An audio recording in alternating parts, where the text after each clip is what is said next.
Just leave the ticket on my bike. I'm late for work. Just leave the ticket on my bike, late for work. On his first day of work, Jimmy showed up late, so I decided to teach Jimmy a proper lesson. Since Jimmy knew he was in the wrong, he accepted the criticism calmly, but as he was leaving, he said something I never expected. Get changed up. We're rolling out. Music to my ears. Don't worry about me. You just point me in the right direction. Here to kick ass. SWAT isn't about kicking ass. It's about saving lives. Yeah, which sometimes requires kicking a little ass.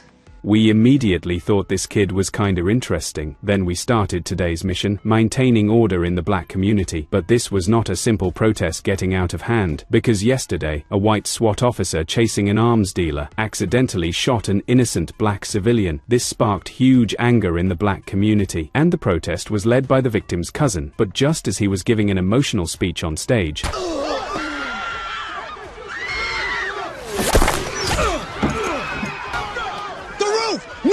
I quickly locked onto the sniper's rough position. What I did not expect was, Jimmy ran straight toward the bullets. When Jimmy and we reached the rooftop, the shooter had already escaped. Hey, you're a hot mess. You're out of position. You're moving too fast. They teach you anything down in Long Beach? Moving too fast? I was trying to get to the shooter before he got away. By running through the middle of the park with no cover. I got here before anyone else, didn't I? Lesson 1, Street. Never be in a hurry to die. Cause a white civilian and a white police officer just died, and surveillance showed the shooter was black. This caught the attention of top officials. They directly labeled it as racial revenge, then ordered a crackdown on the black community, forcing them to hand over the shooter themselves. But I was very unhappy with this outcome. Those are proud people who usually get the short end of the stick, and you want to make them hurt? They started a war with us, Hondo. Black on white, maybe you noticed.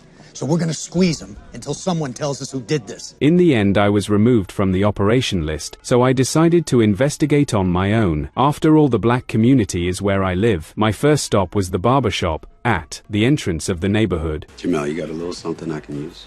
My friend Penny, she has this ex who's always trying to get back with her.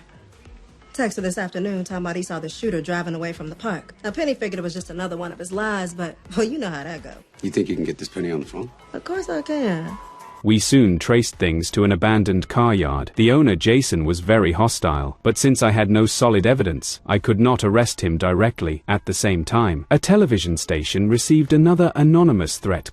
Was opened in our mailroom 30 minutes ago. The writer vows to kill 2 African-American children in Los Angeles as they leave school this afternoon in retaliation for the 2 white victims killed at the rally in Avalon Park yesterday. So the higher-ups had no choice but to deploy SWAT to guard the school around the clock. It was at this moment that the cousin came to me on his own. He was scared and did not want anyone